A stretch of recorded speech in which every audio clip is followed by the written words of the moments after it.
Hello guys, hope you are doing good. This is Divya Agarwal. So guys, आज हम बात करेंगे how many hours should you study.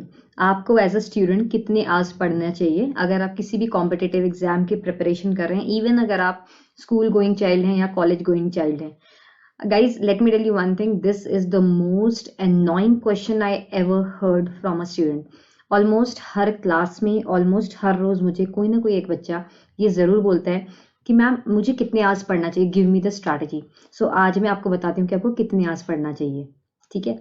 So guys, actually अगर आप YouTube पे सर्च करो या कहीं पे भी सर्च करो या किसी से भी पूछो, अगर आप टॉपर्स की बात करोगे तो टॉपर्स का इंटरव्यू, अभी तो थाउजेंड्स में इंटरव्यूज हैं, तो दे यूज टू से दैट हम more of 6 hours to 8 hours पढ़ते हैं। बहुत ही ज्यादा हद हो गई तो वो बोल देते हैं कि हम 10 आवर्स पढ़ते हैं। एंड अगर आप किसी टीचर से पूछोगे, एनी टीचर, लाइक अगर मुझसे भी पूछोगे या किसी भी टीचर से पूछोगे, तो generally if they are preparing you for the competitive exam, then they'll say that you should study at least 14 to 16 hours, or you should study at least 12 to 14 hours.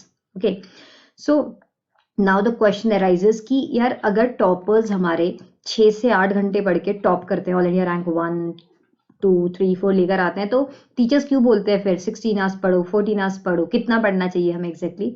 सो आज आपको जवाब मिलेगा कि कितना पढ़ना चाहिए। सो गाइज, ये actually कोई क्वेश्चन है ही नहीं कि आपको कितना आवर्स पढ़ना चाहिए। आपको सबसे पहले एनालाइज करना है कि आपका सिलेबस कितना है। देखो, अगर आपने किसी टीचर की बात मानी और आप 16 आवर्स पर डे पढ़ने भी लग गए और आप 4 आवर्स स्लीप कर रहे हो, for example you are sleeping for 4 hours, और आप 16 आवर्स पढ़ रहे हो या 14 आवर्स पढ़ रहे हो, then let me tell you one thing guys, हमारा जो ब्रेन है इतना एफिशिएंट ही नहीं होता है कि आप 16 आवर्स को कांस्टेंट पढ़ सको कंटिन्यूसली विदाउट टेकिंग 6 और 8 आवर्स की स्लीप। इतना एफिशिएंट होता ही नहीं है कि आप 16 आवर्स पढ़ सको। Like जब I was a student, when I was preparing, so I used to study for 14 hours, and I know how inefficient I was at that time, because I used to sleep for 3 to 4 hours, and then after that में पहले तो classes लेते लेते उसके बाद में हम पढ़ते थे, बट पढ़ते पढ़ते पढ़ते पढ़ते पढ़ रही हैं कॉन्स्टेंट बुक्स के आगे, but nothing is going inside our mind. कुछ भी अंदर जा नहीं रहा है, प्रैक्टिस हो नहीं रही है, बिकॉज किताब खोल के पढ़ाई नहीं होती है। आप भले ही टाइम इन्वेस्ट कम करो, but that investment of time should be worth it. Means जो आप पढ़ रहे हो, भले ही आप 2 आवर्स पढ़ रहे हो, बट दैट 2 आवर्स की study, that thing should go in side your mind. अगर आपने एक टॉपिक को चूज किया, से कोई भी ऑर्गेनिक केमिस्ट्री फॉर एग्जाम्पल आपने पकड़ा, उससे आपने उसको 3 घंटे पढ़ा, उसके बाद में आपने 1 घंटे उसके क्वेश्चन करे, then that 3 hour study should reflect in the question solving. मतलब ऐसे नहीं कि आप उस 3 आवर्स की जगह पे 10 आवर्स आपने ऑर्गेनिक केमिस्ट्री को पढ़ने में लगा दिए, जब आप उसके क्वेश्चन सॉल्व करने पे आए तो आपसे एक भी क्वेश्चन नहीं सॉल्व हो रहा है। सो कितना आवर पढ़ना चाहिए, ये एक प्रॉपर क्वेश्चन है नहीं। This is not a question which should be asked by any student from any teacher, because it is again dependent on the human to human. हर एक की साइकी अलग होती है, हर एक की अपब्रिंगिंग अलग होती है, हर एक की अवस्था अलग होती है, वो एट प्रेजेंट किस मेंटल स्टेट से गुजर रहा है। कई लोग 4 आवर्स भी एफिशिएंटली पढ़ सकते हैं विदाउट ब्रेक, बट साइकोलॉजी की माने तो 45 मिनट्स तक आपका ब्रेन एक्यूरेटली काम करता है।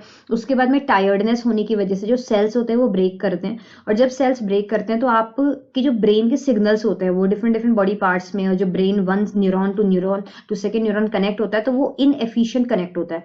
एंड ये इनएफिशिएंट कनेक्शन की वजह से भले ही आप पढ़ते रहो कॉन्स्टेंटली 4 घंटे, इट विल नॉट वर्क। उस 4 घंटे में से 2 घंटे या 2.5 घंटे आपका फ्लो बेकार हो जाएगा, दैट इज वर्थलेस। ओके, तो इसलिए इट इज ऑलवेज सजेस्टेड कि आप अपना सिलेबस देखो। फॉर एग्जाम्पल इट डिपेंड्स ना, that if you are preparing for any competitive exam and you have 1 year, आपने अपना सिलेबस देख लिया कि मेरा ये सिलेबस है, से मेरे पास 13 यूनिट्स हैं, इन 13 यूनिट्स को मेरे को 12 मंथ्स में कंप्लीट करना है, और उसको कम से कम 3 बार रिवाइज करना है, और उसकी कम से कम 50 टेस्ट सीरी देनी है। तो जब आपका सबसे पहले फोकस होना चाहिए कि I have to complete my syllabus, and meanwhile जब हम सिलेबस को कंप्लीट कर रहे हैं तो उस सिलेबस के साथ साथ में हम कनेक्ट करेंगे उसकी टेस्ट सीरीज को, उसके क्विजेस को, उसके मॉक टेस्ट को, उससे रिलेटेड प्रैक्टिस प्रॉब्लम्स को। फिर on the basis of our performance हम खुद को खुद एनालाइज करेंगे कि जो हम चीज पढ़ रहे हैं क्या हम उससे रिलेटेड क्वेश्चन सॉल्व कर पा रहे हैं। अगर हम उससे रिलेटेड क्वेश्चंस को सॉल्व कर पा रहे हैं तो फिर ठीक है, 2 आवर्स पढ़ के उसके बाद में थोड़ा एंजॉय कर लो, उसके बाद पढ़ लो। तो टॉपर्स 8 आवर्स पढ़ के टॉप करते हैं, 6 आवर्स पढ़ के टॉप करते हैं, या 16 आवर्स पढ़ के टॉप करते हैं, ये मायना नहीं है, ये कोई क्वेश्चन नहीं है। रियलिटी ये होती है गाइस कि अगर आप कुछ चीज को एफिशिएंट टाइम में पढ़ते हो, जैसे कि मैं आपको बोलती हूँ अर्ली मॉर्निंग के जो आवर्स होते हैं जिसको हम ब्रह्म मुहूर्त भी बोलते हैं, 4 AM से लेके 8-9 बजे तक, ये जो टाइम होता है इस वक्त आपका अल्फा स्टेट एक्टिव होता है। आपने मेरी मेडिटेटिव क्लासेस में भी ये चीज कई बार मुझसे सुनी होगी। तो हमारा अल्फा स्टेट एक्टिव होता है जो कि डायरेक्ट हमको सबकॉन्शियस से कनेक्ट करता है। तो सुबह पढ़ते वक्त, सुबह के टाइम में, if you are a morning bird, then सुबह पढ़ने के वक्त में आप अगर 4 आवर्स भी पढ़ रहे हो तो दिन भर का 10 घंटे वो 4 आवर्स में कवर अप हो जाते हैं। बिकॉज उस वक्त हमारा जो बैटरी होती है, हमारी जो मेंटल स्टेट होती है, वो ग्रास्पिंग पावर उसकी स्ट्रांग होती है, बहुत टाइटली हम पकड़ सकते हैं चीजों को। ये तो हो गया मॉर्निंग बर्ड्स के लिए। अब कुछ बच्चे ऐसे होते हैं जो कि नाइट आउल्स होते हैं, जो कि मॉर्निंग में नहीं उठ पाते, उनके लिए भी अच्छी बात है, उनको भी कोई इश्यू नहीं है। आप अपने कॉलेज से आते हैं घर पे, आपने अनअकैडमी पे मेरे साथ क्लास ले ली, क्लास लेने के बाद में आप रेस्ट कर लीजिए, सो जाइए अर्ली, स्लीप अर्ली, मतलब से एग्जाम्पल 7 और 8 PM आप सो जाइए, 1 घंटा, आधा घंटा, 2 घंटा, जितना भी आप अफोर्ड कर सकते हो। उसके बाद में आप अगर रात को पढ़ते हो तो फिर आप 11 बजे या 10 बजे या 12 बजे उठ जाओ। उठने के बाद में रात को भी आपकी कौन सी स्टेट एक्टिव रहती है? थीटा स्टेट एक्टिव रहती है, आपकी ब्रेन वेव्स एक्टिव रहती हैं। तो अगर आपने रेस्ट नहीं लिया है गाइस, अगर आप कॉलेज से, आपने अनअकैडमी पे मेरे साथ क्लास ली, उसके बाद में डायरेक्टली आप फिर पढ़ने लग गए, तो मैं नहीं कहूंगी कि रात को एफिशिएंट होएगा पढ़ना, बिकॉज वो फिर 4 घंटे आप पढ़ोगे, 2 घंटे के बराबर होगा। मैं आपको कह रही हूँ कि आपने ब्रेन को नैप ले लिया, आपने एक पावर नैप ले लिया। पावर नैप लेने के बाद में जब आप वापस फ्रेश हो जाओगे, आपकी बैटरी वापस चार्ज हो जाएगी, मतलब आप वापस फ्रेश फील करोगे, उस वक्त अगर आप पढ़ते हो तो सो के उठने के बाद में जो आपका ब्रेन होता है वो अल्फा स्टेट में होता है, और रात के वक्त वो अल्फा से डेल्टा स्टेट, मतलब ऑल्टर्ड स्टेट में जाता है। तो उस वक्त भी that is also efficient time. तो रात को अगर आप 12 बजे से लेकर 3 बजे 4 बजे तक सुबह के पढ़ते हो तो that is also efficient. So it does not matter आप कितने आवर्स पढ़ रहे हो, व्हाट मैटर्स इज कि आप कितना एफिशिएंटली उन आवर्स में पढ़ रहे हो। फॉर एग्जाम्पल अगर आप 8 आवर्स पढ़ रहे हो, then 8 hours means not even a single minute wasted. And अगर आप 16 आवर्स पढ़ रहे हो तो 16 आवर्स में ऐसा मैं मान ही नहीं सकती कि आपने कम से कम 6 घंटे ना उसमें वेस्ट किए हो, ड्राउजीनेस शो करके या कुछ भी करके।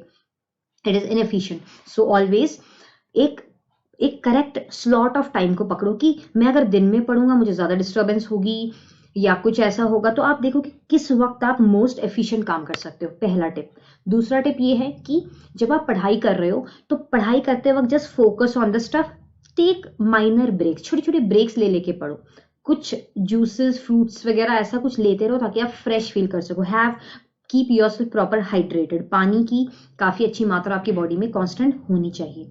एंड उसके साथ में फिर अपना स्केड्यूल देखो कि अगर आपको 6 मंथ्स में प्रिपेयर करना है, 3 मंथ्स में प्रिपेयर करना है, 1 ईयर में प्रिपेयर करना है, तो अपने सिलेबस को देखो आप कितनी जल्दी खत्म कर रहे हो, फिर अपनी टेस्ट सीरीज को एनालाइज करो कि आप कितना अच्छा परफॉर्म कर रहे हो, उसके बिहाफ पे अपने आवर्स को शिफ्ट करो कि मैं कितने आवर्स मुझे पढ़ना चाहिए। अरे मेरे को तो बहुत सारा बचा हुआ है, तो मुझे आवर्स, नंबर ऑफ आवर्स बढ़ाने पड़ेंगे। अगर आप एक दिन 16 घंटे पढ़ते हो, दूसरे दिन पढ़ते हो, तीसरे दिन पढ़ते हो, तो 5वें 6ठे दिन obviously you will feel drowsed, you will feel कि मैं अभी ड्रेन हो चुका हूं, अभी मेरे से नहीं हो पाएगा। And then you will fall a sick, and sick होने के बाद में जो आपने आज को यूटिलाइज किया था वो भी बेकार हो जाएगा। बिकॉज अगर आपने 3 दिन कभी तबियत खराब की वजह से ब्रेक ले लिया तो वो जो 3-4 दिन पड़ा है वो सारा वेस्ट हो जाता है। तो इसलिए अपनी बॉडी की, अपनी माइंड की, अपनी स्पिरिट की, अपनी सोल की प्रॉपर आपको रखनी पड़ेगी।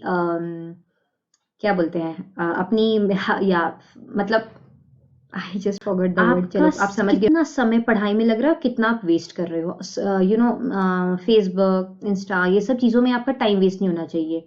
अगर आप कुछ इफेक्टिव सीख रहे हो वहां से तो definitely it's okay. But guys मैं यही सजेस्ट करूंगी अगेन कि जो भी आप कर रहे हो जस्ट अपने आप से एक ही सवाल पूछो, will this particular thing add to my competition exam, it will give me any number or it will give me any help? If yes, then invest time in that. भले ही कुछ चीज आपको फ्री भी मिल रही है, you are investing your time in that. अगर आप किसी भी चीज में अपना टाइम को इन्वेस्ट कर रहे हो, देन प्लीज चेक दैट जो आप टाइम इन्वेस्ट कर रहे हो वो वर्थ इट है या नहीं है। सो आई होप आपको समझ में आ गया होगा कि ये सवाल मुझसे तो दोबारा मत पूछना कि मैम कितने आवर्स मुझे पढ़ना चाहिए, बिकॉज ये वेरिएबल है, स्टूडेंट टू स्टूडेंट डिपेंड करता है, स्टूडेंट की अंडरस्टैंडिंग, उसकी लर्निंग प्रोसेस पे डिपेंड करता है कि कोई बच्चा कितना जल्दी या कितना धीरे सीखता है। अगर मेरे साथ साथ रेगुलर मेडिटेशन करते रहोगे, रेगुलर जो मैं आपको टिप्स देती रहती हूँ वो आप करते रहोगे, तो फिर आप अपने आप ही एफिशिएंट बन जाओगे। आप 6 आवर्स to 8 आवर्स करके भी बहुत चीज़ें हासिल कर सकते हो। बट अगर आप इनइफेक्टिवली स्टडी कर रहे हो तो फिर आपको अपने आप को मैनेज करने की गाइस ज़रूरत है। कोई भी टिप, कोई भी जानकारी आपको चाहिए, कोई भी चीज़ आपको मुझसे पूछनी है तो नीचे कमेंट सेक्शन में ज़रूर राइट डाउन द कमेंट्स। मैं आपके लिए ऐसी वीडियोस रोज़ाना लेकर आती रहूंगी, पर इन वीडियोस के नोटिफिकेशन सबसे पहले आपके पास आए उसके लिए आपको करना पड़ेगा इस पर्टिकुलर चैनल फिजिकैम अकेडमी को सब्सक्राइब, लाइक एंड शेयर अपने फ्रेंड्स के साथ में। So this is Divya Agarwal signing out till then. Until we meet next. Till then, happy learning. Bye bye. Take care.